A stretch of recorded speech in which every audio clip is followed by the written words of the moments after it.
All right, welcome to another episode of Drew's Book Reviews.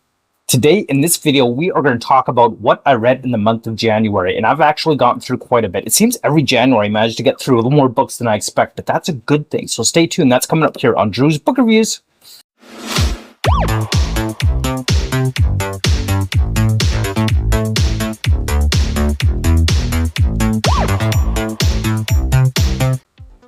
All right, first month of 2025 is up. So let's talk about how my reading went to get this year started. And I actually read quite a bit.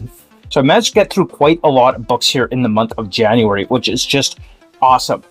So I'm not going to do a review on all these, but some of these we definitely will. Some I've already got a review out on as well. So let's start with Frank Herbert's Chapter House Dune. This is one of the first books that I read here in the month of January. Now, we've been doing a buddy read of this over on the Discord. Gotta say, I'm disappointed with Chapter House Dune. Probably, so far, the lowest ranked book I've read in a while, to be honest. Which really kind of disappointed me because I love Dune and I love the Dune universe. And I'm still going through my Dune books because there's still the expanded universe. But I was kind of really disappointed this. My memories of first reading Dune were actually pretty big and pretty awesome. But I guess really it's those first couple books that just stick with you in this series, because I really didn't remember feeling this way about Chapter House Dune the first time I read it. There's a lot of introspection, a lot of, internal monologuing and narrative, not a lot of action. A lot of the action and plot development going on really took a back seat to just characters' thought processes and little conversations between characters. So there wasn't a lot of development. The whole point of Chapter House Dune was terraforming Chapter House, home of the Bene Gesserit sisterhood and the threat of the honored Matres. And yet both those aspects of this book really took a backseat and were nothing more than a passing reference. So not a book that I thoroughly enjoyed. I actually ended up giving this 2 stars, which I don't know, maybe as being generous because I still love the Dune universe. But honestly, not surprised that some people quit the Dune series before getting all the way. Kudos to those that made it all the way through here. So Dune, highly recommend Dune. The first couple of books, first 3 books, good. After that, don't worry about continuing. It's not worth it. Honestly, not worth it. So, did not enjoy Chapter House Dune, which is really unfortunate, because that really was and is one of my favorite sci-fi series of all time. So it's really disappointing that I didn't like that one. But it is what it is. So in this next books is actually 2. So I've been reading through Collected Tales of Science Fiction and Fantasy, and I completed 2 books or 2 stories in this book this month. Armageddon 2419, which was the first Buck Rogers book apparently, and The Dunwich Horror by H.P. Lovecraft. So these are relatively short reads. They are short stories.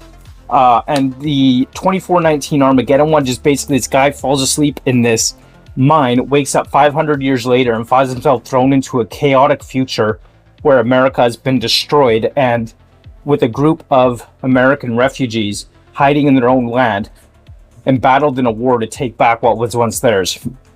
So love the premise of this book, but like a lot of classics, that story is just, there's not a lot of character development within the story itself, just much more plot and narrative focused and world setting focused. So not a lot of development there. The writing styles, like a lot of these classics, are just kind of meh. So I mean, I gave it a 3 out of 5, I believe would be a good ranking for that. So not absolutely terrible, but not fantastic, amazing, great, and awesome either. And then the other one, as I mentioned, was The Dunwich Horror by H.P. Lovecraft, which last I checked is kind of sitting as the viewer's choice selected review. So stay tuned for that unless something changes. That one is coming up as one that has been voted on to be reviewed on this channel. So stay tuned for a review of The Dunwich Horror by H.P. Lovecraft, which, as we know, Lovecraft is the father of, well, maybe he's not the father of horror, but he definitely has a reputation for being one of the most famous horror writers out there. Overall, The Dunwich Horror, I did enjoy, I did like. It was not bad, not bad. And wait for my review to get more thoughts on that, of course, assuming that stays in the lead for the viewer's choice review. So that was those were 2 from my science fiction and fantasy collected works that I had completed in this month. Now, one of the other books that I completed this month also was a viewer's choice poll, actually from initially in November, was the last poll I put out before the current one for viewer's choice. And Christopher Paolini's To Sleep in a Sea of Stars. I finished that this month here in January, and there is a review forthcoming of this book, so stay tuned for that. It is actually the one that was voted on from my November Viewer's Choice poll, so it was a while ago, but I'm finally getting to it, and I enjoyed it. I really did. I thought it was a good read, and I did enjoy it. So stay tuned for my review of To Sleep in a Sea of Stars by Christopher Paolini. That will be coming up. And then the next one that I finished reading this month is a graphic novel. So this graphic novel, I'm not really into graphic novels. It's not my thing. I don't really enjoy them as much. But sometimes when a book has a particular writer's name on it, it's almost an auto buy for me. That was Brandon Sanderson's The Dark One. Now, I really like the premise of this story. It's basically it's kind of like a Portal story where a guy's plucked out of our world, thrown into an alternate world where he's like the prophesied one to come forth and change the narrative of this world kind of thing. Accompanied by, his companions and meeting people on the way kind of thing. The Dark One was definitely, I like the premise behind the story. I enjoyed that aspect of it quite a bit. The artwork in this is actually pretty decent, but I mean, I don't know. I'm not a comic or a graphic novel book reader, so I don't really know how well the artwork stacks up to others. For those that are more fans of this type of novel, I enjoyed the story. I thought it was a good story. If I were to give it a rating, I might give it, maybe 3 out of 5, honestly. So not amazingly awesome, but not absolutely terrible. There was some parts of the artwork panel that kind of threw me out of it a little bit, like one point where suddenly they were upside down, and I couldn't really understand why. They're upside down, but the narrative bubbles within it were not. So if you turn the book upside down, then it looked like the characters were upside right. Maybe I can find it there. So there you go. So you can see there, some of the panels are drawn upside down, but with the writing and words also being upside right. So they're like hanging from the roof. I don't know. It just kind of threw me off there. It was just weird to me. I don't know. Maybe it's my own thing. I don't know. But anyway, it kind of threw me out of the story a little bit. Also found some of the scene changes happen so quickly. It's like, whoa, wait, what? Why are we suddenly here? Kind of thing. But yeah, not the best book in the world. Good story concept, love that.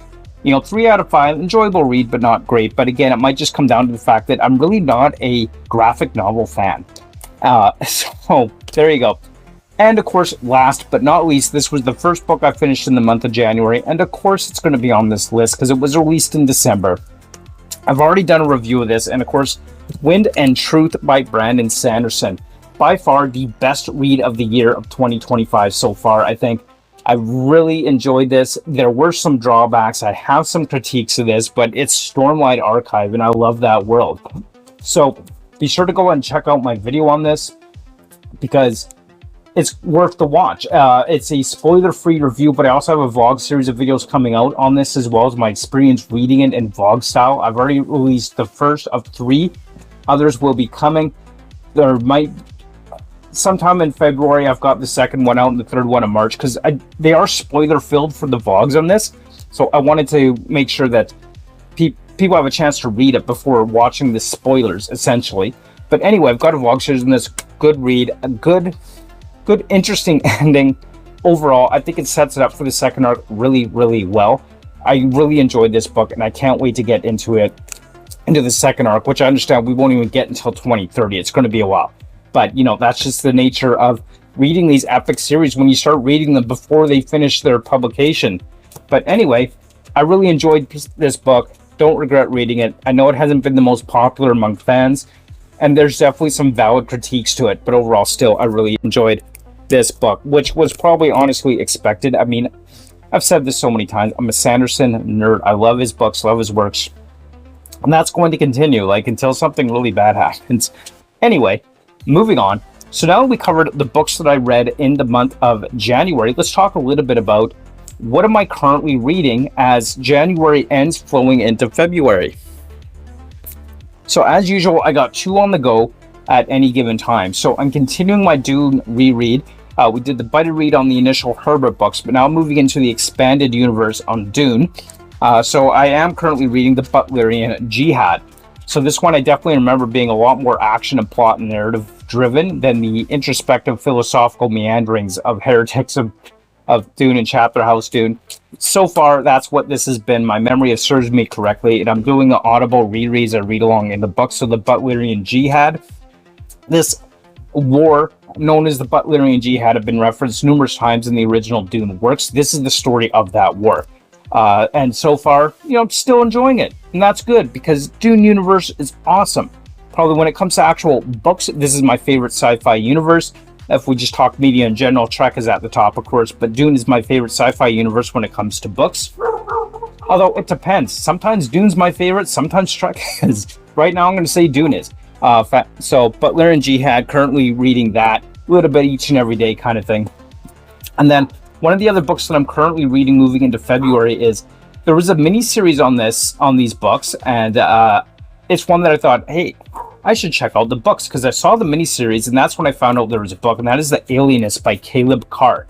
So this, The Alienist is kind of like an old term for psychologists, taking place in like early 19th century, early 1900s, late 1800s in New York City, and it's kind of a murder mystery if my understanding of the show is correct. Let's see how the books stack up against that, because as we know, there's always changes made when it's adapted to film. How different it is. Well, it's been a while since I watched the miniseries, but it seemed like an interesting read, seemed like a good show, and I translate that into meaning it's probably a good book, I hope.